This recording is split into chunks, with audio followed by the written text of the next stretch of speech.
আল্লাহ পাক বলেন যদি নিয়ামত পাও শুকরিয়া আদায় করো, আমি আল্লাহ অবশ্যই ওটা তোমাদের জীবনে বৃদ্ধি করে দেব, বাড়িয়ে দেব।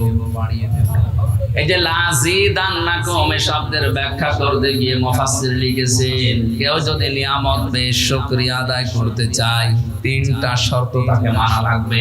কয়টা? আমরা অনেকে মনে করি নিয়ামতের শুকরিয়া আদায় মানে টুটি পর্যন্ত খেয়ে একটা ঢেকুর তুলে বললাম আলহামদুলিল্লাহ হয়ে গেল। এটা একটা বাক্য। কেউ যদি শুকরিয়া আদায় করে, লাযিদান্নাকুম লামে তাকিদ নুনে সাকিলা, এত বড় কঠিন শব্দ আল্লাহ দিতেন না, এমনিতে নরমাল শব্দ দিতে পারতেন। নিয়ামত কি এবং এর শুকরিয়া আদায় করলে আল্লাহ যে বাড়িয়ে দেবেন কেন, ব্যাখ্যায় যে তিনটা জিনিস পেয়েছি। এক নম্বরে আপনি স্পষ্ট কথাগুলো স্পষ্ট ভাবে শোনেন, যদি বোঝার চেষ্টা করেন, যদি নাও মানতে পারেন তাও 500 রাকাত নফল নামাজ চাও। মানতে পারলে তো সময় সোহাগা। যদিও বাস্তবতা আমাদেরকে ওইদিকে মনে হচ্ছে নিয়ে যাচ্ছে না, যে আমরা কোরআনে কারিমের যে আয়াত পড়েছি এগুলো মানতে পারবো কিনা জানি না, তবে চেষ্টা চালাবো ইনশাআল্লাহ।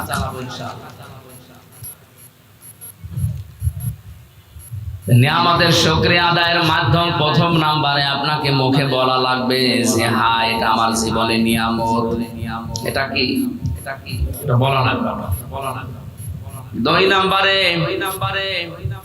এই নিয়ামত পাওয়ার পরে আপনি যে অন্তরের ভেতরে একটা অনির্বচন সুখ আপনি অনুভব করবেন, এটা সবাই পায় না। শব্দটা কি বললাম? একটা অনির্বচন সুখ আপনি পাবেন। কি এটা? উদাহরণ দিতে গিয়ে তাফসীরে পড়েছি,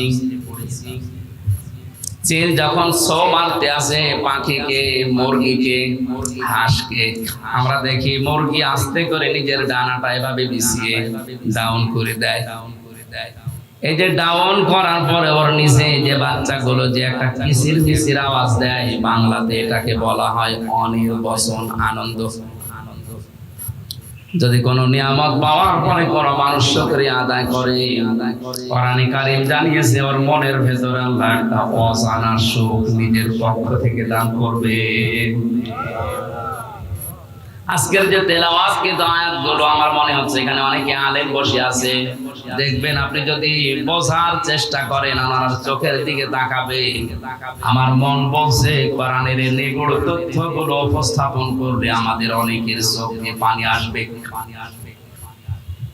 ওয়াইদা সামিউ মা উনজিলা ইলার রাসূলি তারা আ'য়ুনাহুম তাফিদু মিনাদ দামি মিম্মা আরাফু মিনাল হক ইয়াকুলুনা রাব্বানা আমান্না ফাকতুবনা মা'আশ শাহিদিন।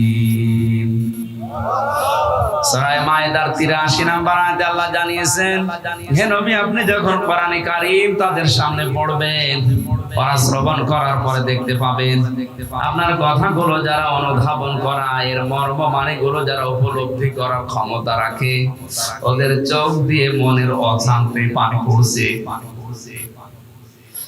কোরআনের আলোচনায় সবার চোখে পানি আসবে না, এটা বোঝার মতো যোগ্যতা যদি আপনার থাকে, উপলব্ধি করতে পারেন যে আল্লাহ কি বলে আর আমি কি করি, আপনি দেখবেন কখন আপনি কেঁদে ফেলেছেন আপনি টের পাচ্ছেন না। বাড়ি যাওয়ার আগে ও মানুষগুলো বলবে আল্লাহ ইয়াকুলুনা রাব্বানা আমান্না, এগুলো তো আমরা বিশ্বাস করেছি, ফাকতুবনা মা'আশ শাহিদিন, যারা সাক্ষী দিয়েছে তাদের সাথে আমার নামটাও তুমি লিখে নাও। বলেন আমিন। মনের ভেতরে একটা অনির্বচন সুখ আপনি নিতে পারবেন। 3 নম্বরে যে কথাগুলো এখানে বলা হবে কোরআনে কারীম দিয়ে, এই কথাগুলো প্র্যাকটিক্যাল লাইফে আপনি সেট করে করে আল্লাহকে দেখাবেন। এর নাম লা ইন শাকারতুম লা আযীদান্নাকুম। কেউ যদি নিয়ামত পাওয়ার পরে শুকরিয়া আদায় এই 3টা পদ্ধতিতে করতে পারে, আল্লাহর গ্যারান্টি আল্লাহ এই নিয়ামত তার জীবনে আবার বৃদ্ধি করে দিবেন। বলেন আমিন। ওয়ালা ইন কাফারতুম ইন্না আযাবি লাশাদীদ, যদি গুরুত্ব না দেন যদি দাম না দেন, মর্যাদা না দেন, আল্লাহ পাক বলেন ওটা আমি ছিনিয়ে নেব, কেড়ে নেব। শুধু কেড়ে নেব তা না, আযাবের ভেতরে ফেলে দেব। বলেন নাউযুবিল্লাহ। তাহলে আমরা মনে করতে পারছি এটা আমাদের জন্য আজকে নিয়ামত। এটা কি লক্ষ লক্ষ মানুষ এলাকায় বাস করে, সবাইকে আল্লাহ কোরআনে কারিমের এই অনুষ্ঠানে, যেহেতু বললাম আজকের এই 1-1.5 ঘন্টা সময় কিয়ামতে যখন বিচার শুরু হবে আল্লাহ মাইনাস করে রাখবে, বলবে এই জবাব আপনাকে দেওয়া লাগবে না, আপনার বাকি সময়ের জবাব। সুতরাং এই সময়টা আল্লাহ যে আমাদের কাছ থেকে জবাব নিচ্ছে না, এটা বিশাল একটা নিয়ামত না? এই নিয়ামত সবাইকে তো দেয়নি, আমাদের যাদের দিলেন বলেন আলহামদুলিল্লাহ।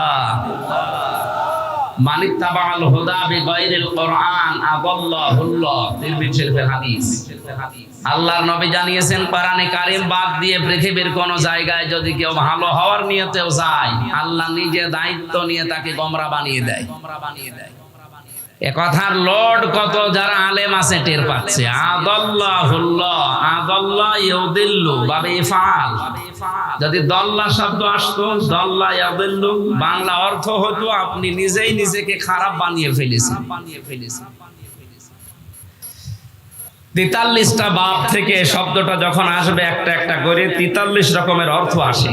বাবে ইফআল থেকে আসার কারণে বাংলা অর্থ দাঁড়িয়েছে আপনি হয়তো ভালো হওয়ার নিয়তে কোনো জায়গায় গিয়েছিলেন, কিন্তু কোরআনে কারীম সেই অনুষ্ঠানে, সেই জায়গায়, সেই ময়দানে ছিল না। আল্লাহ রাগ করে আপনাকে আরো খারাপ বানিয়ে দেবে। বলেন তো হেদায়েত দেওয়ার একচ্ছত্র মালিকানা হামজার না? মানে কার? আর উনি যদি বলে আমি তোকে গোমরা বানিয়ে দেব, আরো খারাপ বানাবো, তো হেদায়েত দিতে আর দুনিয়ায় কেউ পারবে? বলেন। সুতরাং দল, মত, জাতি, বর্ণ, ধর্ম নির্বিশেষে আজকের এই ময়দানে সিদ্ধান্ত নেওয়া লাগবে। শুধু মাহফিল শুনতে আসা না। এই প্রচন্ড গরমে কষ্ট করে যখন এসেছেনি, আজকেই মন থেকে সিদ্ধান্ত নিয়ে বাড়ি যাবেন। কোরআন যেখানে নেই, জীবনের আগ পর্যন্ত যতদিন আজরাইল না আসে ওখানে আমি আর যাব না। ওখানে যদি আমি যাই, আমাকে গোমরা বানিয়ে, খারাপ বানিয়ে জাহান্নামে পাঠাবে কে? পাগলকেও যদি জিজ্ঞাসা করেন গোমরা হবা, ও রাজি হবে? তো আল্লাহ দায়িত্ব নিয়ে আপনাকে গোমরা বানাবে। রাজশাহী এলাকায় হাদিসটা না বলায় ভালো, কারণ এই এলাকায় এগুলো চলে না। এগুলো চট্টগ্রাম আর সিলেটে আছে। 48,000 যে পীরের দরবার বাংলাদেশে আছে সরকারি জরিপে, তার অধিকাংশ গুলো ওই 2 বিভাগে। আমাদের রাজশাহী, খুলনা, রংপুর এগুলো থেকে আল্লাহ আমাদেরকে বাঁচিয়েছে। জিনিস খারাপ না, মানে যে জিনিস যত ভালো তার ভেজাল বের হয় তত তাড়াতাড়ি। ও জিনিস তো ভালো জিনিস। এর মানে ওস্তাদ, শিক্ষক, মুআল্লিম, আপনি যেটা জানেন না ওনার কাছে জেনে নেবেন। এটার নামই তো আরবিতে মুআল্লিম বলে, ইংরেজিতে টিচার বলে, বাংলায় শিক্ষক বলে, আর ফার্সিতে বলে পীর।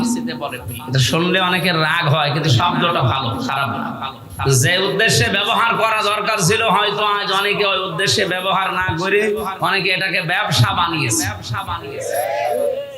এই জন্য আজকের এই ময়দানে আমরা সিদ্ধান্ত নিয়ে যেতে পারি, যেখানে কোরআন নেই ওই দরবার যদি আমার বাবাও তৈরি করে, ওই দরবারে আমি আর যাব না। এমনিতে 48,000-এর শুধু 8 বাদ দিয়ে 4 থাকবে, সব বন্ধ হয়ে যাবে। আর একটা কথা বলতাম, তো এখন দরকার নেই বলা, আগে হ্যাঁ বলেন বলে আমি আবার 3 বছর ভেতরে যাই। হ্যাঁ, আমি মরে গেল আর বলবো।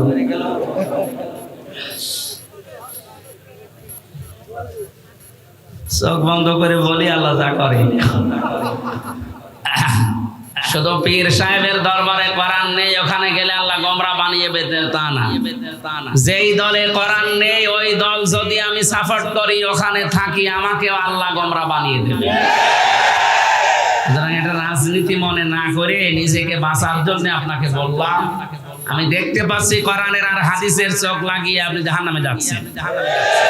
আপনি যেন না যান, আপনার নিজের বাবার মতো, ভাইয়ের মতো আমিও আপনাকে ভালোবাসি। নবীর হাদিস দিয়ে সতর্ক করলাম, এখন আপনার বিবেককে যা বলে তাই করে। যে দলে কোরআন নেই ওই দল যদি আমার বাবাও প্রতিষ্ঠাতা হয় ও দলে আমি এখন থেকে নেই।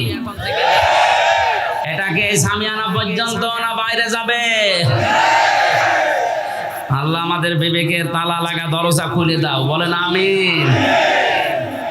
এত নিচের কথা বলার পরেও যদি কারো বিবেক না খোলে, আমার মনে হয় ওর বিবেকের উপরে কুকুরে পোশাক রয়েছে। ও বলছে ঠিক, সবটা ঠিক হলে সমস্যা। আল্লাহ তুমি আমাদেরকে ওমরের মতো বানিয়ে দাও, বলেন আমিন। দরুদ আর সালাম পড়ছি আমাদের নবী মুহাম্মদ রাসূলুল্লাহ সাল্লাল্লাহু আলাইহি ওয়াসাল্লামের প্রতি, যারা আনিত আদর্শ পেয়ে আমরা খুশি না বেজার? আমি এখানে একটা সূক্ষ্ম কথা বলছি। আমরা যারা ওযু করি, ওযু ভেঙে যায় কয় কারণে বলেন তো?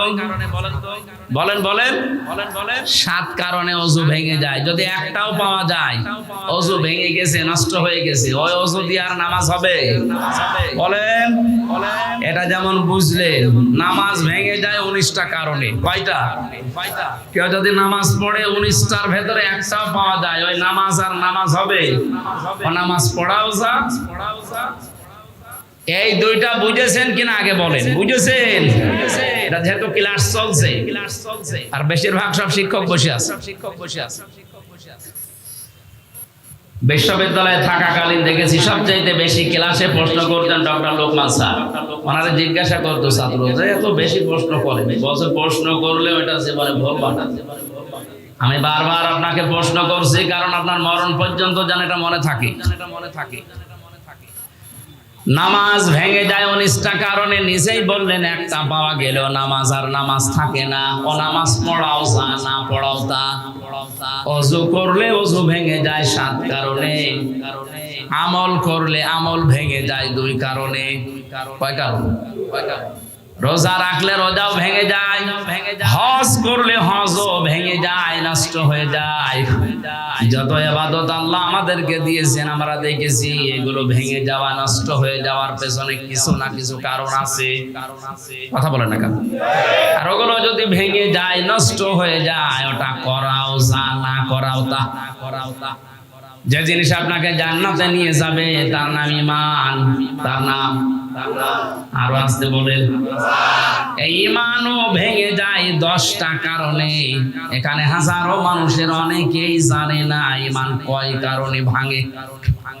অনেকে ওযু ভেঙে যায় 7 কারণে বলতে পারে, নামাজ ভেঙে যায় 19 কারণে ভেঙে বলতে পারে, অথচ জান্নাতে যাওয়ার জন্য যেটা শর্ত ঈমান, ঈমানও ভেঙে যায়, নষ্ট হয়ে যায় 10 কারণে, ওই একটাও জানে না। কথা বলেন না কেন? ঈমান যদি সত্যি ভেঙে যায়, আপনার নষ্ট হয়ে যায়, তাহলে ভাঙা ওযু দিয়ে যেমন নামাজ হয় না, ভাঙা ঈমান দিয়ে আপনি জান্নাতে যেতে পারবেন না। আজকের এই মাহফিলে এই জন্য সতর্ক করছি, ঈমান যেন ভেঙে না যায়, নষ্ট হয়ে না যায়। যে 10টা কারণে ঈমান নষ্ট হয়, ভেঙে যায়, তার 4 নাম্বারটা আমি পড়েছি আজকে। যে কিছুক্ষণ আগে যেটা বললাম, বিশ্বনবী মুহাম্মদ রাসূলুল্লাহ আমাদের একমাত্র আদর্শ, একমাত্র। সুতরাং দুনিয়াতে কেউ যদি মুহাম্মদ রাসূলুল্লাহকে একমাত্র আদর্শ মনে না করে, ওর ঈমান ভেঙে যায়, নষ্ট হয়ে যায়। এটা তো আমি বানালাম। হ্যাঁ, কোরআনে কারিমে আল্লাহ জানিয়েছেন ইয়াসিন।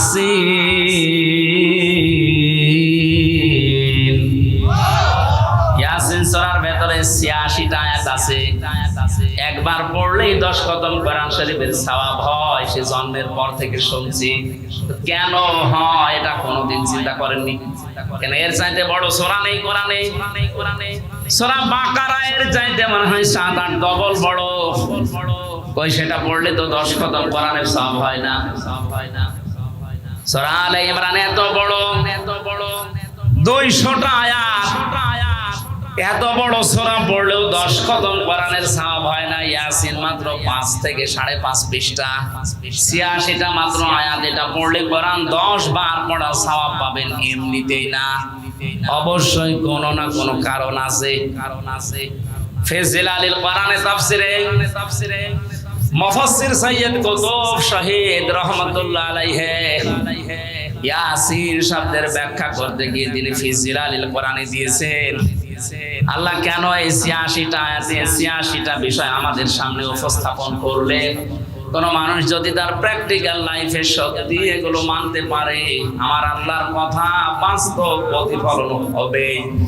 ১০ বার পড়া কোরআন পড়লে যে সওয়াব হবে, ওই সওয়াব আপনার আমলনামায় আল্লাহ দিয়েই দেবেন। কি আসে একটা একটা করে আপনাকে দেখা লাগবে। আগে তার প্রথম নাম্বারে ইয়াসিন। প্রথম নাম্বার কি? ইয়া মানে হে, সিন মানে সাজ্জেদ, এটা তাফসীরে কাবিরের ভেতরে আছে। সিন শব্দের 5টা ব্যাখ্যা তিনি লিখেছেন আল্লামা ফখরুদ্দিন রাজি রাহমাতুল্লাহ আলাইহি। তিনি বলেন সিন দিয়ে আল্লাহ 5টা বিষয় ইঙ্গিত দিয়েছেন। ইয়া হরফে নেদা, হে সিন মানে সাজ্জেদুল আলামিন, সিন মানে সাজ্জেদুল বাশার, সিন মানে সাজ্জেদুল কাউনাইন, সিন মানে সাজ্জেদুল আম্বিয়া, সিন মানে সাজ্জেদুল মুরসালিন। আল্লাহ তাআলা জানাতে চেয়েছেন এই পৃথিবীতে আল্লাহর ঘোষণা দেওয়া একমাত্র নেতা, তার নাম মুহাম্মদুর রাসূলুল্লাহ। এজন্য বিশ্ব নবীকে আল্লাহ ডাক দিয়েছেন হে নেতা। হে বলেন বলেন, হে নেতা। দুনিয়াতে কাউকে আনে ডাকা হয়নি। কোরআনে আল্লাহ 7টা নামে বিশেষ করে নবীজিকে ডাক দিয়েছেন ইয়াসিন, তাহা, মুজাম্মিল, মুদাসসির, আহমদ, মুহাম্মদ আর আব্দুল। তার ভেতরে অন্যতম হচ্ছে ইয়াসিন। আল্লাহর ঘোষণা দেওয়া এই শব্দটা আল্লাহ নিজে ডাক দিচ্ছেন হে নেতা। এটা আপনার জীবনে মেনে নেওয়া ফরজ। এই জন্য যাদের নেতা ঠিক নেই, আপনি রাজনীতি মনে না করে বিবেককে প্রশ্ন করেন, আপনি সব বোঝেন না। সূরা ইয়াসিন পড়লে 10 খতম কোরআনের সওয়াব হয়, এই ব্যাখ্যা করছি, এতটুকু বোঝেন না। জরিপ পেয়েছিলাম জানুয়ারি মাসে, আমি ডিসেম্বরের 8 তারিখে জেল থেকে বের হয়েছি। জানুয়ারির 1 তারিখে একটা জরিপ পড়েছিলাম। ওখানে লিখেছে বাংলাদেশে 100 জনের মাত্র 15 জন বিশ্ব নবীকে একমাত্র আদর্শ নেতা মেনে চলে, বাকি 85 জন আছে তা না নাই। এই যে ঈমান ভাঙার যে 10টা কারণের 4 নাম্বার কারণ, যেটা যারা বিশ্ব নবীকে আদর্শ মানে না তাদের ঈমান ভেঙে যায়, নষ্ট হয়ে যায়। এই হিসাবে 100 জনের 85 জনের ঈমান আছে না গেছে। তার ভেতরে আমি আপনি মনে হয় নেই। আমরা যেন পড়ে না যাই ওর ভেতরে। এই যে 15 জন আছে এর ভেতরে যেন আমরা থাকতে পারি। আল্লাহ আমাদেরকে কবুল করো, বলেন আমিন। আপনার ঈমানই যদি ভেঙে যায়, আপনি কি নিয়ে পড়াই করছেন? পৃথিবীর যত বিষয় আছে প্রতিটি বিষয়ের একটা আলাদা আলাদা স্বাদ পাবেন। কেউ যদি ঈমান আনে ঈমানের রসের স্বাদ পাবে। নবীজির চাচা হযরতে আব্বাস বলেন, মান যাকাত আমাল ঈমান মান রাদিয়া বিল্লাহি রাব্বা। কোন মানুষ যদি আল্লাহকে রব বলে খুশি থাকতে পারে যে আল্লাহ আমার রব, আমি খুশি আছি, শুধু খুশি না, এর উপর আমি টিকে আছি। কোন মানুষ যদি সত্যিই রব বলে খুশি থাকে এবং টিকে থাকে, তাতানাজ্জালু আলাইহিমুল মালাইকা, আল্লাহ পাক বলেন আমি তার জন্য ফেরেশতা নাযিল করে হলেও সাহায্য করব। তাতানাজ্জালু এটা মুজারে, বর্তমান, ভবিষ্যৎ, প্রেজেন্ট, ফিউচার। এখন করছেন, মালাকুন না দিয়ে মালাইকা দিয়েছেন। কিয়ামত পর্যন্ত আল্লাহ যে সাহায্য করবে আল্লাহর ওয়াদা, এটা মিথ্যা হতে পারে? আর আসতে বলেন ফেরেশতারা ওই সময় এসে কি বলবে? আল্লাহ তাখাফু ওয়ালা তাহজানু, ভয় পাবেন না, চিন্তা করবেন না। কিসের ভয়, কিসের চিন্তা? তাফসীরে ইবনে কাসির মুফাসসির লিখেছেন, মানুষ হয়তো ভয় করতে পারে, আল্লাহ আমি এখনই যদি মারা যাই, হয়তো চিন্তা করতে পারে এখনই মারা গেলে আমার যে ছেলে আছে ও ছেলের কি হবে, আমার যে মেয়ে বিয়ে দেওয়া লাগবে ও মেয়ের কি হবে, আমার যে বিশাল সম্পদ আমি গড়েছি, আমার যে বিশাল ক্ষমতা, এটা আমার কি হবে। এই চিন্তা, এই ভয় তার মনের ভেতরে আসতে পারে। ফেরেশতারা ওই সময় এসে তাকে বলে ভয় পাবেন না, চিন্তাও করবেন না, ওগুলোর সব দায়িত্ব আল্লাহ নিজের হাতে নিয়ে নিয়েছে। এই ওয়াজটা করা যত সহজ মুখ দিয়ে, এটা প্র্যাকটিক্যাল লাইফে সেট করা অত সহজ না। যারা সেট করেছে তারা বুঝতেছে।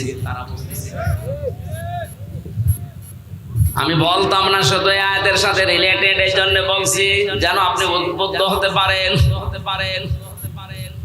জেলখানায় থাকাকালীন এক কারারক্ষী এসে আমারে বলছিল আল্লাহর এক বান্দার ফাঁসি হবে, রাত 10টা 1-এ তার ফাঁসি। সন্ধ্যা 7টার সময় এসে বলছে স্যার আপনি রেডি হয়ে থাকেন, আর বেশি সময় নেই।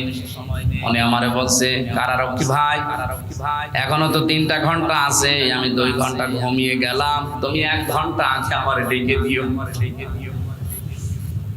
কারারক্ষী আমাদেরও পাহারা দিচ্ছিল ওই সময়, ডাক দিয়ে বলছে হুজুর দেখলাম ঠিক লোকটা ঘুমিয়ে গেল, 2 ঘন্টা পরে আমি ডাকলাম, উনি ঘুম থেকে ভালোভাবে উঠলেন, গোসল করলেন, ওযু করলেন, আমারে বলছে চা খাবেন আপনি? নিজে চা বানালেন ভেতর থেকে, আমারে দিলেন 1 কাপ, নিজে আর 1 কাপ খেলেন।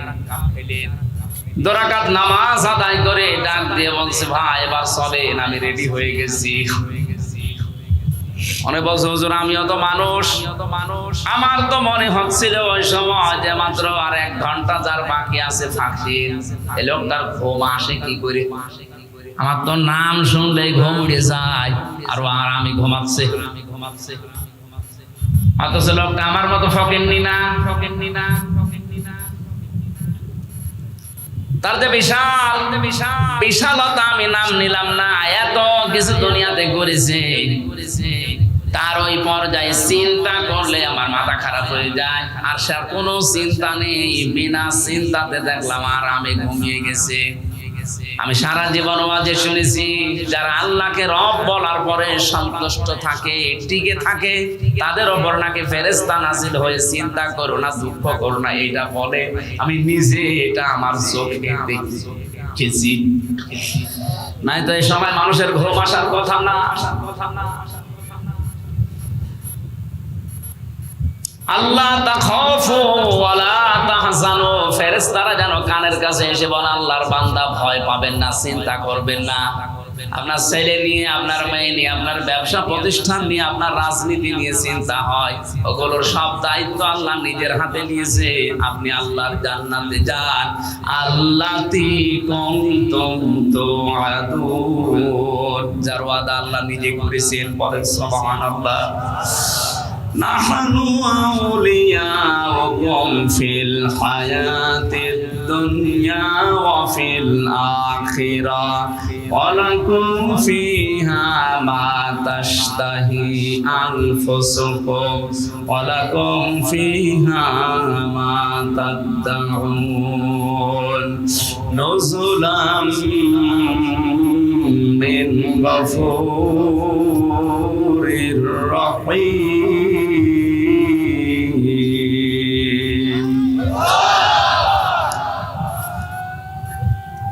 ভাই বসেন, ভাই কথাটা শেষ হবে না ভাই, সবাই বসেন বসেন। কি নাম জানো না? আমার ভাইরা,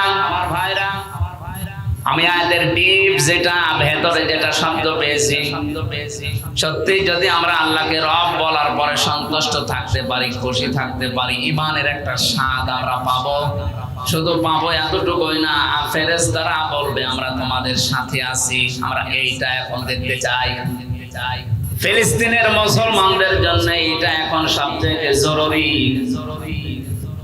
57টা মুসলমান রাষ্ট্র দুনিয়াতে, আমার তো মনে হচ্ছে যতটুকু এরা যদি শুধু প্রসাব করে দেয়, ইসরায়েল ভেসে যাওয়ার কথা। অথচ তাদের মনে সান্ত্বনা এইটাই, ফিলিস্তিনের মুসলমানেরা নাহানু আউলিয়াউকুম ফিল হায়াতিদ দুনিয়া ওয়া ফিল আখিরাহ। আয়াত পড়ার পরে মনে হয় ফেরেশতারা ওদেরকে যেন বলছে চিন্তা করবেন না, আমরা সাথে আছি। শুধু এতটুকুই না, জান্নাতে যাওয়া পর্যন্ত তোমাদের সাথে বন্ধু হয়ে থাকবো। এমন জান্নাতে পৌঁছিয়ে দেব যেখানে যাওয়ার পরে চাওয়ার আগে জিনিস পাওয়া যাবে। এটা আল্লাহর পক্ষ থেকে, দয়াময় মহান মেহেরবানের পক্ষ থেকে এটা মেহমানদারি। আমার ভাইরা, আমরা ঈদের দিন যেভাবে সকালবেলা আনন্দ করলাম, সেমাই খেলাম, মিষ্টি খেয়েছি, অথচ ঈদের দিন ওই সময় ফিলিস্তিনের ছোট ছোট বাচ্চারা পাথর খাচ্ছে, বোমা খাচ্ছে। ওদেরকে যদি আল্লাহর ফেরেশতা মণ্ডলী এসে কিছু নাই বলবে, কোন সান্ত্বনায় নাই দেবে, ওরা টিকে থাকলো দুনিয়ায় কি করে? অবশ্যই ঈমানের স্বাদ পেয়েছে। আল্লাহকে রব বলার পরে যারা খুশি হয়ে যারা টিকে আছে দুনিয়ায়, যারা ইসলামকে জীবন ব্যবস্থা হিসাবে পেয়ে খুশি আছে। ওস্তাদ বলছিলেন না, ইন্নাদ দীনা ইনদাল্লাহিল ইসলাম, পৃথিবীতে একটাই মাত্র জীবন ব্যবস্থা যার নাম ইসলাম। এটা থেকে সরানোর জন্য অনেকে সূক্ষ্ম ষড়যন্ত্র চালিয়ে যাচ্ছে এই দেশেও। পরিষ্কার ভাষায় বলছি, আল্লাহর ঘোষণা, আপনি পৃথিবীর কোন ধর্ম দিয়ে, কোন নিয়ম নীতি দিয়ে আল্লাহ পর্যন্ত যেতে পারবেন না। তাহলে আল্লাহ দ্বীনের আগে আলিফ লাম দিতেন না। এটা নির্দিষ্ট করে দিয়েছেন, একটাই মাত্র ধর্ম, একটাই জীবন ব্যবস্থা, যেটা দিয়ে আল্লাহ পর্যন্ত পৌঁছানো যায়, আল্লাহকে রাজি করা যায়। অমাইয়াবতাগি গায়রাল ইসলামি দীনান ফালাই ইউকবালা মিন, ইলা আখিরি আয়াত।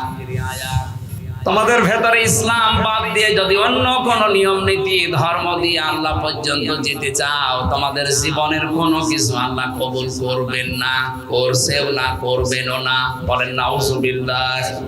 সুতরাং এই বিষয়ে আমরা যারা ৯৬% মুসলমানের দেশে আছি, আমাদের একটু সতর্ক হওয়া লাগবে। আমাদেরকে যেন ইসলাম ইসলাম ইসলাম থেকে দূরে সরিয়ে অন্য কোনো জায়গায় নিয়ে যেতে না পারে। আমার কথার অর্থ বোঝেন আপনি? ৩ নম্বরে মুহাম্মদুর রাসূলুল্লাহকে যারা একমাত্র আদর্শ নবী আর রাসূল হিসাবে পেয়ে খুশি হয়েছে। নবী কি? নাবাউল শব্দের শাব্দিক অর্থ হচ্ছে সংবাদ বাহক। উনি যে সংবাদ আল্লাহর কাছ থেকে আমাদের কাছে নিয়ে এসে দিয়েছেন, এই কথাগুলোর উপরে বিশ্বাস করার পরে প্র্যাকটিক্যাল লাইফে আপনি সেট করবেন। রাসূল মুহাম্মদ রাসূলুল্লাহ সাল্লাল্লাহু আলাইহি ওয়াসাল্লামকে যারা এ দুনিয়াতে রাসূল হিসাবে পেয়ে খুশি হয়ে গেছে, সত্যি সত্যি আল্লাহ তাদেরকে ঈমানের একটা আলাদা স্বাদ গ্রহণ করাবেন। এই ৩টা বিষয় পেয়ে আল্লাহ যেন আমাদেরকে ঈমানের আলাদা একটা স্বাদ দান করেন। বলেন আমিন। সূরা মারিজের ১০ থেকে ১৮ এতগুলো আয়াত আমরা কোরআনে কারীম থেকে পড়লাম। কোন তাফসীর মাহফিল আমি এত আয়াত পড়ি না। আজকের আলোচনার বিষয় হচ্ছে মুক্তিপণ। কি বললাম? বলেন না কেন? শব্দটা শুনতে যতটুকু মনে হচ্ছে, এই শব্দটা কিন্তু বিশাল বিশাল। আমি জেলখানায় বসে বসে মাওলানা মামুনুল হক, মাওলানা শাখাওয়াত হোসেন রাজি আর আমি ৩ জন এক জায়গায় ছিলাম। ওনারা এই আয়াতটা বের করে বললাম, হুজুর দেখেন তো এর ভেতরে কিছু করা যায় কিনা। এখান থেকে যে বিষয়গুলো ওনারা কয়েকটা তাফসীর থেকে বের করে করে আমাকে শুনিয়েছিলেন, আমি কিছু কিছু জিনিসের সাথে মিলিয়ে দেখলাম যে মুক্তিপণ শব্দটা শুনতে যত সহজ মনে হচ্ছে, বিষয়টা অত সহজ না। কিয়ামতের ওই কঠিন ময়দানে মহান আল্লাহ তিনি বলেন, আমার কাছে অনেকে মুক্তিপণ দিতে চাইবে। কি দিতে চাইবে? ওয়ালা ইয়াসালু হামিমুন হামিমাই ইউবাসসিরুনাহুম। আল্লাহ পাক বলেন, ওই কিয়ামতের কঠিন ময়দানে যেদিন যুবক মানুষ বৃদ্ধ হয়ে যাবে, মেয়েদের লজ্জা স্থান বাদ দিয়ে পেট ফেটে বাচ্চা বের হয়ে যাবে, দুধের বাচ্চার কথা পর্যন্ত মানুষ ভুলে যাবে, মাটি পড়ে তামা হয়ে যাবে, মাথার মগজগুলো টকবক করে পড়তে থাকবে নাক কান দিয়ে। এই কঠিন মুহূর্তে মানুষ মুক্তিপণ দেওয়ার জন্য আমার কাছে আসবে। কোন শহীদ, কোন বন্ধু বন্ধুর পরিচয় দেবে না। এমনকি তাদেরকে যদি সম্মুখে নিয়ে আসা হয়, সামনাসামনি করা হয়, ভুলে যাবে, বলবে কে বন্ধু, আমি চিনি না তোরে। ইয়াওয়াদুল মুজরিমু লাউ ইয়াফতাদি মিন আযাবি ইয়াউমিদিন বিবানি।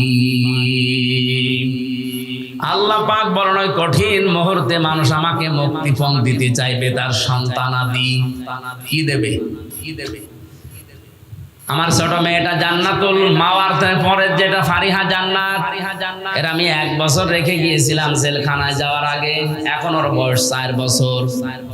ওর প্রতি আমার যে দুর্বলতা, যে ভালোবাসায় 3 বছরে জন্মিয়েছে আমি না দেখার পরেও, যদিও আমার এখনো ভালো চিনি না।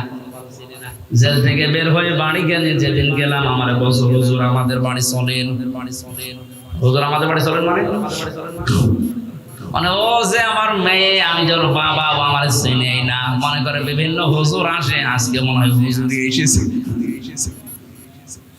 অথচ ওকে না দেখে যে ভালোবাসা, যে মহব্বত ওর প্রতি তৈরি হয়েছে, আমার যতটুকু মহব্বত ওর প্রতি, কেউ যদি বলে পুরা রাজশাহী তোমাকে দিয়ে দেবো, ফারিহাকে মেরে ফেলো, আমার সম্ভব না।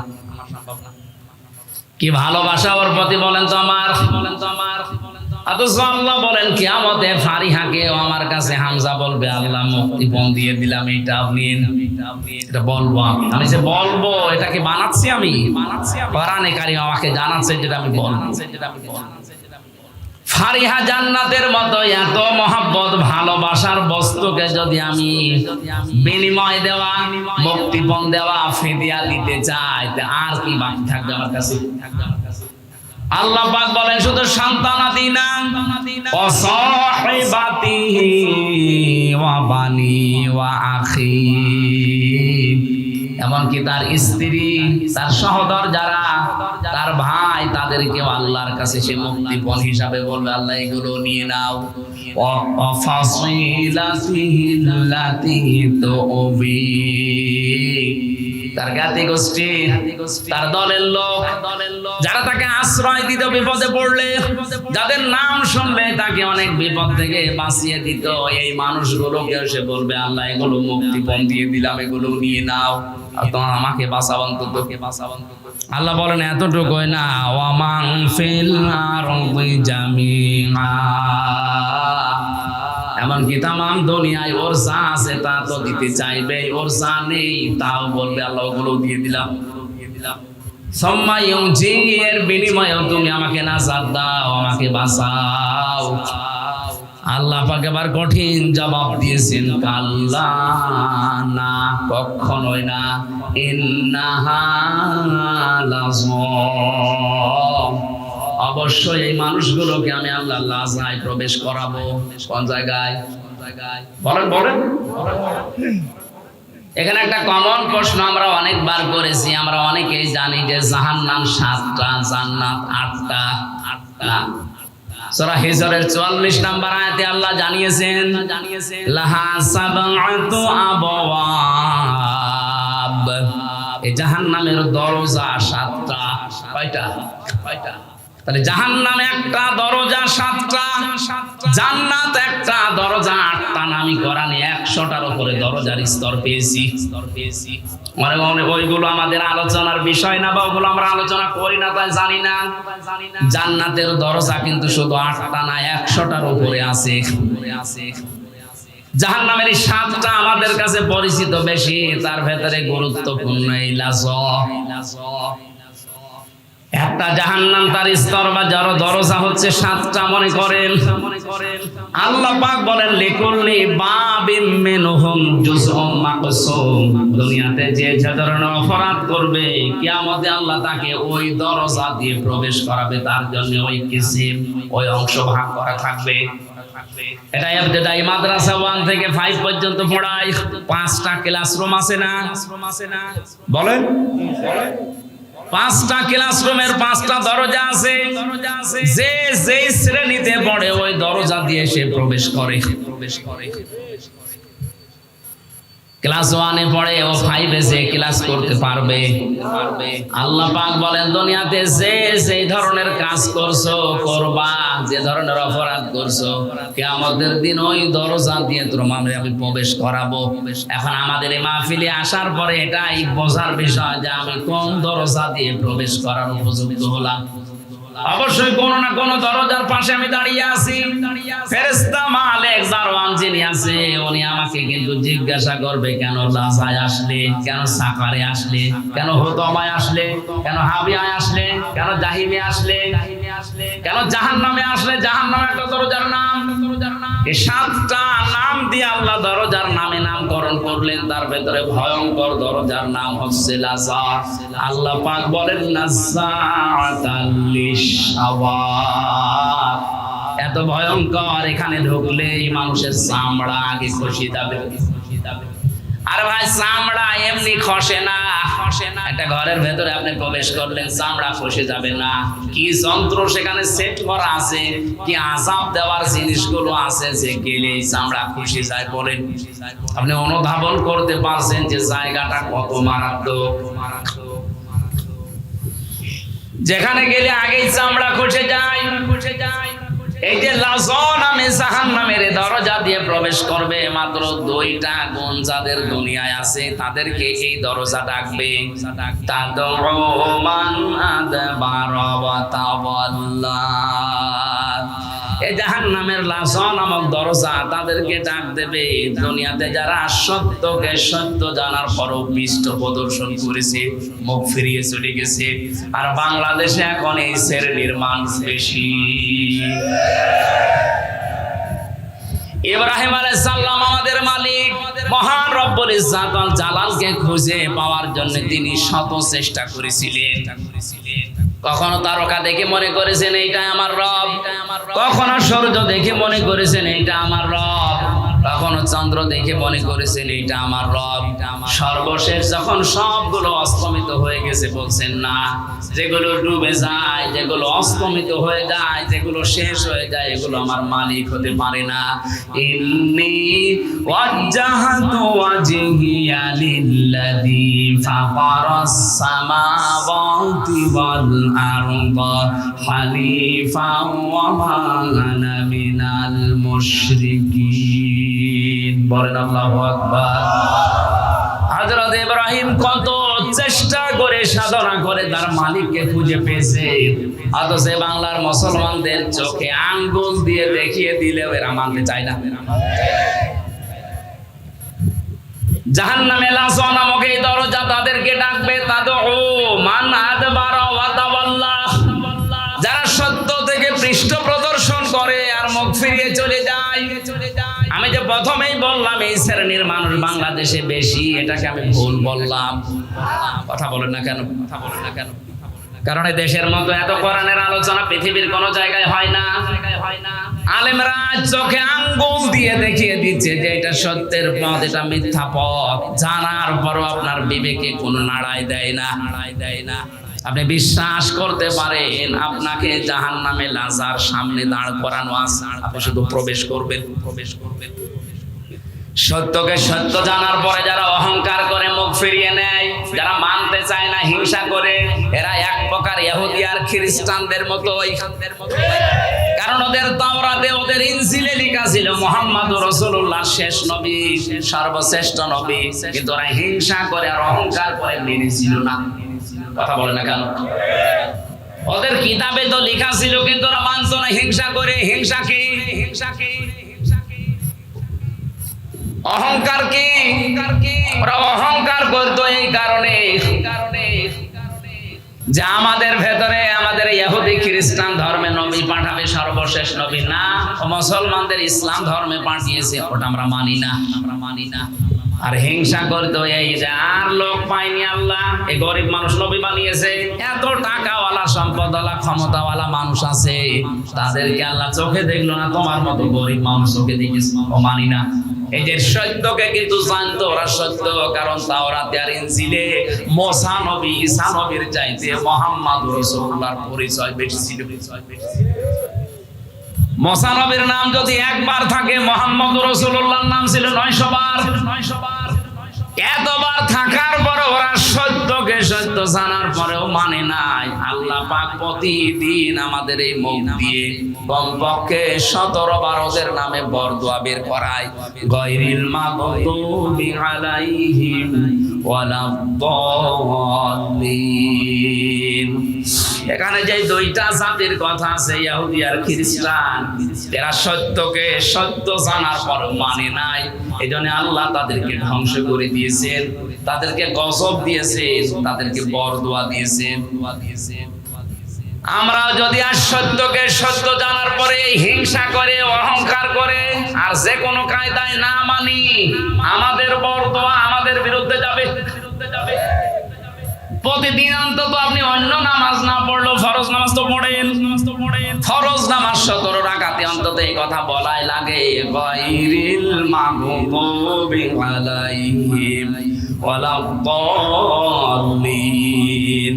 বলেন তো আপনার নিজের বরদোয়া আপনি নিজে পড়বেন? এই জন্য সত্যকে সত্য জানেন, আপনি জানেন আমির হামজা শেখ কুষ্টিয়া থেকে এসেছে, ওর বাবার কথা বলবে না, ওর দাদার কথা বলবে না, ও দলের কথা বলবে না, ও যা বলবে কোরআন থেকে বলবে, ওটা আপনি বিশ্বাস করেন, জানেনও। এইটার জন্য অহংকার করে হিংসা করে মানেন না, না এটা আমার বাবার মুরিদ না, ও মানি না, এটা আমার দলের লোক না, মানি না। আমি মনে হয় বেশি বলে ফেললাম। বাংলাদেশে এই চরিত্রের মানুষ আছে না নেই? আপনি বিশ্বাস করতে পারেন এগুলো একবারে ইহুদি আর খ্রিস্টানদের মতো। এদেরকে লাজা নামক দরজা ডাকতেছে, আসো। ও জামা ফাআওয়া, 2 নম্বরে যারা মাল সম্পদ জমা করে আর সংরক্ষিত করে রাখে, যে এগুলো আমার কাছে স্থায়ীভাবে থাকবে। এই যে মাল মানে অনেকেই মনে করে যে মরে গেছে আবুল মাল, ওইটা মনে হয়।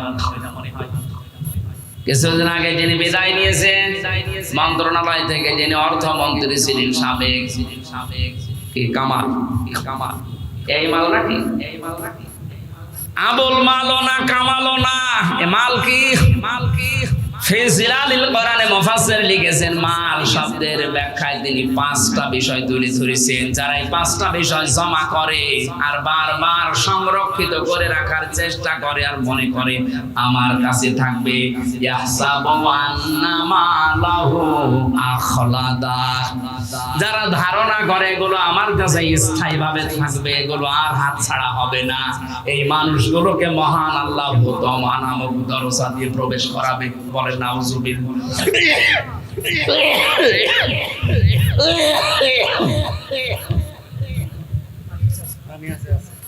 না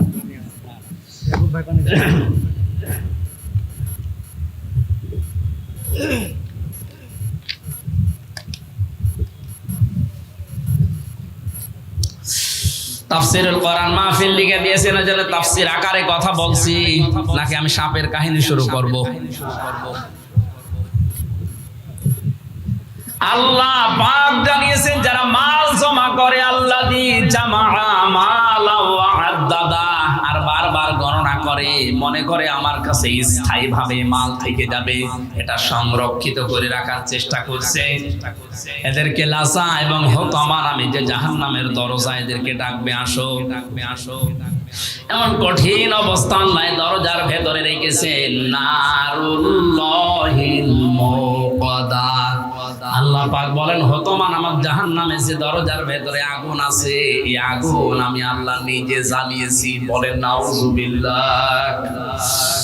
দুনিয়ার আগুন কোন জায়গায় লাগলে সে জায়গা পুড়ে যায়, আর হুতামা নামক জাহান্নামে যে আগুন আল্লাহ রেখেছেন, ওই জায়গায় কেউ গেলে আগে তার কলিজা পুড়ে যাবে। আল্লাতী তাত্তালিউ আলাল আফিদা, কলিজা পর্যন্ত আগে পৌঁছাবে, ওটা সারখার হয়ে যাবে আগে। এমন কঠিন মারাত্মক জায়গা মহান রব্বুল ইজ্জাত ওয়াল জালাল আমাদের জন্য রেখে দিয়েছেন হুতামা, লাজা। যে 2টা গুণ বললাম, দেখেন তো এ বাংলাদেশে কারোর সাথে মেলে কিনা? যারা সত্যকে জানার পরও পৃষ্ঠ প্রদর্শন করে চলে যায়, মুখ ফিরিয়ে নেয়, আর মাল জমা করে আর বারবার সংরক্ষণ করার চেষ্টা করে। এগুলো আমি মালের 5টা ব্যাখ্যা পেয়েছি তাফসিরে। 1 নম্বরে মাল বলতে নবীজি আয়াতের ব্যাখ্যায় জানিয়েছেন, আদ-দুনিয়া কুল্লুহা মাতাউন ওয়া খায়রু মাতাউদ দুনিয়া ইমরাতুস সালিহা। পৃথিবীর সবগুলো সম্পদ মাল, এর ভেতরে উত্তম সম্পদ হচ্ছে আল্লাহওয়ালা নেককার মেয়ে মানুষ। জোরে বলেন সুবহানাল্লাহ। সম্মানিত মা বোন, আমি দেখলাম বহু মা বোনেরা আম গাছতলায় বসে আছেন, বাসতলায় বসে আছেন, নেককার নারী। এগুলো দুনিয়ার শ্রেষ্ঠ সম্পদ। কি এটা? আল্লাহর নবী জানিয়েছেন চারটা গুণ যার ভেতরে আছে তাকে শ্রেষ্ঠ সম্পদ বলা হয়, শ্রেষ্ঠ নারী বলা হয়। এক নম্বরে যার স্বামী বাইরে থেকে আসলে দুনিয়ার সব কাজ কাম বাদ দিয়ে স্বামীকে খুশি করার জন্য এগিয়ে যায়। দুই নম্বরে স্বামী যেটা পছন্দ করে ওটা যদি জায়েজ হয়, জীবন থাকতে ওইটা মেনে নেয়। সম্মানিত মা বোনেরা, নামাজের সময় পর্যন্ত আপনার মাথা আর চুল যেন বের হয়ে না যায়, এটা নিষিদ্ধ। নামাজে যদি চুল বের হয়ে যায় নামাজ নষ্ট হয়ে যাবে, নামাজ ভেঙে যাবে। অথচ স্বামীর সামনে যতক্ষণ থাকবেন চুল ছেড়ে দিয়ে থাকবেন, যতক্ষণ চুল ছাড়া দেওয়া থাকবে, যত চুল দেখবে অতগুলো সওয়াব আপনার আমলনামায় লেখা হবে। ওরা চুল ছেড়েও দেয়, উন্মুক্ত করে রাখে, চুল ফলিয়েও রাখে, স্বামী বাদ দিয়ে অন্যের সামনে। কথা বলেন, যারা এসেছেন গাছতলায়, আম গাছতলায়, বাসতলায় বসে আছেন, আপনাদেরকে আমি ভালোবাসি, বাঁচাতে চাই।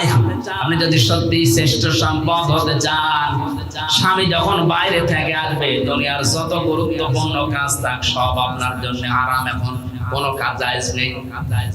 স্বামী যাতে খুশি হয় আপনি সেই কাজ করবেন। ও যদি আপনাকে হাতা কাটা ব্লাউজ দেখে মনে করে না এটা আমার ভালোই লাগে, ওইভাবে তার সামনে থাকবেন, কোনো অসুবিধা নেই। তাহলে ওইটা পরে আবার বাইরে যাওয়া যাবে না। স্বামী যেটা পছন্দ করে যদি জায়েজ হয়, বাস্তব জীবনে জীবন থাকতে আপনাকে মানায় লাগবে। আমি স্বামী, এখানে যারা আছে প্রত্যেকেই যারা স্বামী আছে জিজ্ঞাসা করবেন মনের খবরটা এই, প্রতিটি স্বামী চাই, পছন্দ করে বিয়ের পরে যেন আমার মা বাবা আমার সাথে থাকে। কথা বলেন না কেন? কিন্তু আমি বাস্তবতায় দেখছি আজ 100টার 98টা পরিবারে বৌমারা এটা চাই না, সব চাই আলাদা হও। এই কথা বলে না, আমি উপায় করব, ইনকাম করব, কামাই করব, আমি চাই আমার মা বাবা আমার সাথে থাকবে। আপনি চান না মানে কি? আপনি নামাজ পড়তে পারেন, রোজা রাখতে পারেন, কালো বোরকা পড়তে পারেন, আপনি নেককার হতে পারেননি। কারণ স্বামী যেটা পছন্দ করেছিল ওটা জায়েজ ছিল, আপনি এখন ওটা পছন্দ করতে পারেননি। এরকম বউ আছে দুনিয়ায় না নেই? কার বাড়ি আছে দেখি হাত তোলেন তো। ঠিক আছে, তোমার দরকার নেই। ক্যামেরা ওইদিকে গেলে ভাত বন্ধ হয়ে যাবে। পাচ্ছেন আপনি? এত বড় বড় মহারথী বসে আছে, এখানে কেউ হাত ধরতে সাহস পাচ্ছে না। আপনি আবেগে হাত তুলে বসে আছেন, একবার যদি ক্যামেরা ওইদিকে ঘুরিয়ে দিত কি হয়তো বুঝতে পারছেন না। কয়েকদিন আগে আমি সৌদি থেকে এসেছি, ওমরা থেকে। ওখানে সব চাইতে একটা বেশি ভিডিও দেখতাম।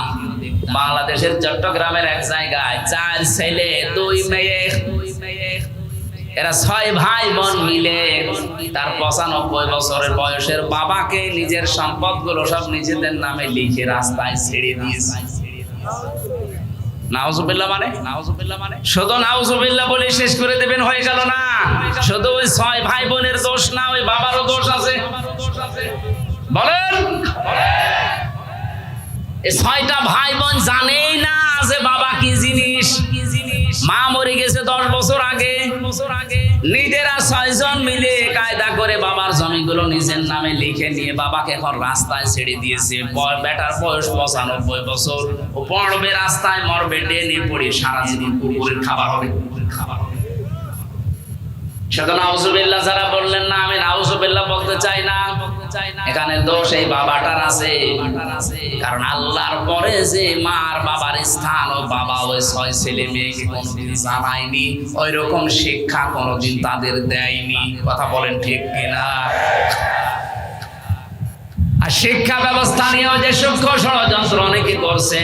আমাদের ইমানের দাবি হচ্ছে আমরা অন্তত মুসলিম বলে যারা দাবি করি, আমাদের আবার যেন 95 বছর বয়সে কুকুরের খাবার হওয়া না লাগে। সেই জন্য আগে থেকে ছেলে মেয়েকে এই শিক্ষা দেওয়া যে আল্লাহর পরে আমার স্থান। এটা পাওয়া যাবে যে জায়গায়, ওখানে আপনি নিয়ে যান তারে। এই যে সাকোয়াইল আছে মাদ্রাসা নাকি জানো? সাকোয়া নাকি?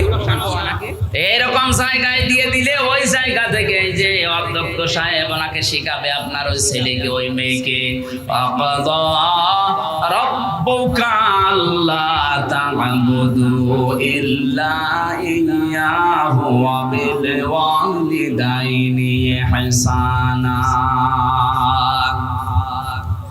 আল্লাহ পাক বলেন আমি রায় দিয়েছি, ঘোষণা দিয়েছি, সিদ্ধান্ত নিয়েছি, ফয়সালা করে দিয়েছি আমার ছাড়া আর কারো ইবাদত করা যাবে না। আর আমার পরে সবচাইতে বড় স্থান তোমার মা বাবার, তাদের সেবা করো, তাদের খেদমত করো, তাদের প্রতি ইহসান করো। ব্যাখ্যায় মুফাসসির লিখেছেন কোন সন্তান যদি মা বাবার জন্য ব্যবহারিক কোন জিনিসও কিনে দেয় ওটা যেন সে আল্লাহর রাস্তায় সাদকা করলো। সুবহানাল্লাহ বলতে পারেন না? মায়ের একটা স্যান্ডেল দরকার, আপনি যদি স্যান্ডেলটা মাকে কিনে দেন, বাবার একটা স্যান্ডেল দরকার যদি কিনে দেন, ও যদিও দুনিয়ার কাছে ব্যবহার করবে আপনার দ্বারা মনে হবে আপনি আল্লাহর রাস্তায় এই 100 টাকা দান করে এসেছেন।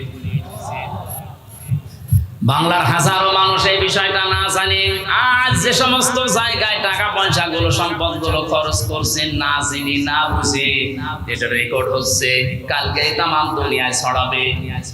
প্রত্যেককে আহ্বান জানাচ্ছি আল্লাহর পরে যাদের স্থান তারা কিন্তু আমার ঘরে। কথা বলেন না কেন? আল্লাহর পরে যার স্থান তারা আমার ঘরে, না বরিশালে, না চট্টগ্রামে, না সিলেটে। কোথায় দৌড়াচ্ছেন আপনি? একবারে চট্টগ্রাম চলে যাচ্ছেন এখান থেকে 700 কিলোমিটার।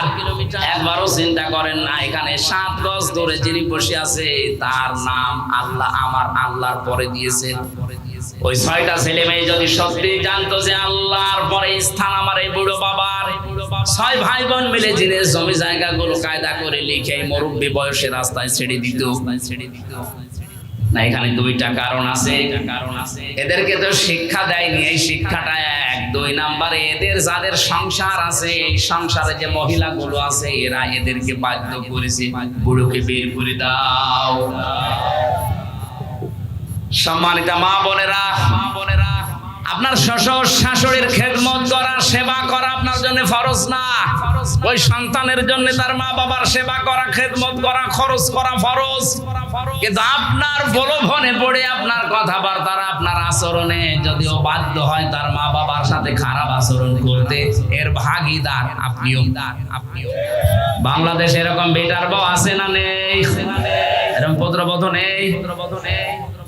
আপনি মনে করছেন আমি তো নামাজ পড়ি, রোজা রাখি, কালো বোরকা পরি। আমি তো আবার বলছি আজ হাজারো পরিবারে সন্তানটা তার মা বাবার সাথে ভালো আচরণ করা, তাদের খোঁজ খবর নেওয়া, তাদের পেছনে যে খরচ করার দায়িত্ব এটা পালন করতে 100 ভাগ পারে না। এর পেছনে দায়ী ওই বৌমা। কথাটা যদি শক্ত হয়ে গেল, এইটাই বাস্তব। আল্লাহ মেয়েদেরকে যেন এই সংকীর্ণ মন থেকে বেরিয়ে আসার তৌফিক দেন, বলেন আমিন। আমি নিজে একজনের জামাই, আল্লাহর কসমে কোরআন আমার সামনে আমি হাতে নিয়ে বলছি, আমি আমার শ্বশুর শাশুড়িকে যেন চলে দেখি, যেভাবে মহব্বত ভালোবাসা দেয়, সত্যি করে বলছি প্রত্যেকটা পুত্রবধূ যদি তার শ্বশুর আর শাশুড়িকে এই নজরে দেখতো, কোনো ছেলে তার মা বাবাকে আলাদা করে দিত না। আমি তো মেলে না, আমি পাই না। কোন কারণে তাদের আলাদা করে দেওয়া লাগবে আমি তো বুঝি না। আপনি কি মনে করেন যে আলাদা করে দিলে আমি বেশি খেতে পারবো, আনন্দে থাকতে পারবো? নবীজি হাদিস তিরমিজি শরীফের হাদিসে জানিয়েছেন কোন স্ত্রী যদি চায় যে তার স্বামীর হায়াত বেড়ে যাক, তার স্বামীর সম্পদ বেড়ে যাক, তার সম্মান বেড়ে যাক, সে যেন স্ত্রী হিসাবে স্বামীকে বারবার পরামর্শ দেয়, স্বামী তুমি আর যাই করো অন্তত নিকট আত্মীয় স্বজনের খোঁজ রাখো। আপনার সবচাইতে বেশি নিকট আত্মীয় আপনার মা, শ্বশুর শাশুড়ি, এই স্বামীর বোন, ভাই, ফুফু, চাচা, এই কথা বলছে না কেন? এদের খোঁজ খবর রাখবেন আপনার যতটুকু সামর্থ্য আছে, বারবার তাকিদ দিয়ে হলেও এটা করবেন। তাহলে দুনিয়ার যে ভয় দোল আছে ভয় দোল আল্লাহ দূর করে দেবে। মুহাম্মদ রাসূলুল্লাহ যেদিন নবুয়ত পাওয়ার পরে এসে ভয় পেয়েছিলেন, বলছিলেন সাম্মিলুনি, আমারে ঢেকে দাও। খাদিজাতুল কুবরা ওইদিন 5টা কথা বলেছিলেন, স্বামী আল্লাহি কাল্লা, কখনো না, আল্লাহর কসম, লা ইউখজিকাল্লাহু আবাদান, আল্লাহ আপনাকে কখনো অপমান অপদস্থ ভয় দেখাতে পারেন না, কারণ আপনি তো নিকট আত্মীয় স্বজনের খোঁজ খবর রাখেন। তার মানে যেই স্বামী তার নিকট আত্মীয় রক্তের সম্পর্ক, এদের সম্পর্কগুলো ঠিক রাখে, আপনার আরো উৎসাহ দেওয়ার কারণে এদের খোঁজ খবর রাখে, খরচ করে, বুঝবেন আপনার স্বামীকে দুনিয়ার কোনো ভয় আল্লাহ দেখাবে না, কোনো জিন ভূতের ভয় তার লাগবে না। এগুলো যারা করে না তাদের এই ভয়গুলো আল্লাহ তৈরি করে দেয়। বিভিন্ন জায়গায় গেলে বলে হুজুর পানি পড়ে দেন, কি হয়েছে? হঠাৎ তাল গাছের ভেতরে দেখলাম কি যেন নড়ে উঠল। তাল গাছের ভেতরে কি নড়ে উঠে তাই তুমি ভয় পাও? ভয় তো এমনিতে পাও না। রক্তের সম্পর্ক যাদের সাথে আছে তাদের সাথে কোনো সম্পর্ক তোমার নেই। ধর্ম আত্মীয় পাতিয়েছে, মাসে 3 বার করে তার কাছে টেলিফোন করে, অথচ নিজের আপন বোন আজ 10 বছর খবর নেয় না। এরকম ভাই নেই দেশে। উত্তম স্ত্রীর কথা বলছিলাম, পৃথিবীর শ্রেষ্ঠ সম্পদ যারা, স্বামী যেটা পছন্দ করে আপনি পছন্দ করবেন, ওটা যদি জায়েজ হয়। 3 নম্বরে আপনি স্বামীকে খুশি করার জন্য সাজগোজ করবেন। 4 নম্বরে স্বামীর সম্পদ এবং তার সন্তানদেরকে আপনি ইসলামের পথে চালানোর জন্য চেষ্টা চালাবেন, দেখে শুনে রাখবেন। এই 4টা গুণ যেই মহিলার ভেতরে আছে, আল্লাহর নবী জানিয়েছেন 8টা দরজা আল্লাহ খুলে রাখবে জান্নাতের, যে দরজা দিয়ে প্রবেশ করবে কেউ নিষেধ করবে না। বলেন আমিন। দুনিয়ার শ্রেষ্ঠ সম্পদের 1 নম্বরে মালের যে পরিচয় পেয়েছি, এটা নেককার নারী। 2 নম্বরে মালের পরিচয় আছে, মাল মানে ক্ষমতার চেয়ার, মার মানে এই চেয়ারকে যারা পেয়েছেন আর মনে করছেন এটা সংরক্ষণ করে রাখবো, স্থায়ী করে রাখবো, এ আর কোনোদিন আমার কাছে হারাবে না, আপনি প্রস্তুত নেন, প্রস্তুতি নেন। আপনাকে লাজা নামক দরজা ডাকতেছে। যারা জমা করে, এগুলো মাল জমা করে আর সংরক্ষণ করে রাখার চেষ্টা করে, পৃথিবীর কোনো কিছুই আপনার কাছে স্থায়ী না। এখন চোখ বন্ধ হয়ে গেলে এ চেয়ার পর্যন্ত আপনার বিরুদ্ধে দাঁড়াবে। কথা বলেন ঠিক কিনা? সুতরাং এই ধান্দায় যারা আছেন, এই ভুল ধারণায় যারা আছেন, তারা থামেন। এটা রেকর্ড হয়ে আজ ওদের কানেও যাবে। যারা আজ ক্ষমতার চেয়ার এক জায়গায় পেয়ে মনে করছেন আর কোনোদিন হারাবে না, আপনি ভুল পথে আছেন। এটাকে সংরক্ষণ করার জন্য যারা উঠে পড়ে লেগেছেন, যেটা স্থায়ী করবই, এটা পারা যাবে না। আপনাকে লাজা নামক দরজা ডাকতেছে। এ দরজা থেকে ফিরে এসে জান্নাতুল ফেরদাউসের দরজার সামনে যান। মালের 3 নাম্বার ব্যাখ্যা, মাল মানে টাকা পয়সা। 4 নাম্বার ব্যাখ্যা, মাল মানে অস্ত্র শস্ত্র। আজ যারা অস্ত্র শস্ত্র জমা করছেন আর স্থায়ী ভাবে রেখে দেওয়ার জন্য চিন্তা করছেন আগামীতে কাজে লাগাবো, ভেতরে নামতে পারলাম না, যেন দুঃখিত। 5 নম্বরে প্রভাব প্রতিপত্তি। এগুলো যারা সংরক্ষণ করছেন, জমা করছেন আর মনে মনে স্থায়ী করে নিচ্ছেন, সেগুলো আমি রেখে দেবো সারা জীবন, আপনি পারবেন না। লাজা ডাকতেছে, লাজা আপনাকে ডাকতেছে। এখানে যেন যাওয়া না লাগে, ওখান থেকে ফিরে জান্নাতের যে 100টা দরজা আছে, যে কোনো দরজার সামনে যা। আল্লাহ আমাদেরকে দরজার সামনে দিকে ফিরিয়ে জান্নাতুল ফেরদাউস, জান্নাতুল মাওয়া, যে সমস্ত দরজার নামগুলো আছে 100টা, যে কোনো এক দরজার সামনে যেন আমরা একটু হাজির হতে পারি। বলেন আমিন। আমি এই দাম্পত্য জীবনের যে কলহ চলছে এখন সারা বিশ্বে, বিশেষ করে বাংলাদেশ, ভারত, পাকিস্তানে যা ডিভোর্স আরম্ভ হয়েছে, জেলখানার ভেতরে 3টা বছরে, এইটা আমি সবচেয়ে বেশি মামলা দেখেছি। হয় বউকে মেরে ফেলেছে, না আত্মারা করে ফেলেছে, না যৌতুকের জন্য তাড়িয়ে দিয়েছে। মানে পারিবারিক জীবনের এই যে কলহ এবং এর সমাধানটা কি, ওখানে 19টা পয়েন্ট দেওয়া আছে। ওখানে আমি তো জেলখানায় বসে বসে 3 বছর তো কাজ ছিল না, ফাঁসির কন্ডেম সেলের ভেতরে ছিলাম, বসে বসে টুকে রেখেছিলাম কারারক্ষীদের কাছে কলম নিয়ে নিয়ে। পরবর্তীতে বাইরে এসে ওগুলো বই আকারে আমি ছাপিয়েছি। আমার গাড়ি কোথায় আছে আমি জানি না, ওই কর্নারে আছে। মেয়েদেরকে আপনি কিনে উপহার দেবে, বলবে যে এটা বড় দাম্পত্য জীবনে পরকীয়া প্রেম যাদের আছে, আমি বিশ্বাস করি তারা পুরাটা শেষ করবে, থামবে। কারণ পরকীয়া প্রেমের কারণে আজ হাজারো পরিবারে যার সন্তান তৈরি হচ্ছে। আপনি এদিকে জানেনই না যে ছেলে কার, অথচ ছেলে হয়েছে অন্য জনের। কি গো, এই ছেলে তো আমার মতো না, হবে কি করে? অত লাইন করেছে অন্য জায়গায়, আপনার সাথে চেহারা মিলবে? আপনি থাকেন হয়তো 10 দিন, আর ও থেকেছে 30 দিন। বলেন সুবহানাল্লাহ। এই জন্য আমার যেন ওই রকম পরিবেশ না হয়ে যায়। বইটা কিনে স্ত্রীকে, মেয়েকে, মাকে, বোনকে পড়াবেন। ওই সামনে গাড়ি আছে, আর পুরুষদের জন্য একটা আছে। জানি না ওখানে পাওয়া যাচ্ছে, নিয়ে যাবেন নামাজের মোনাজাতের পরে।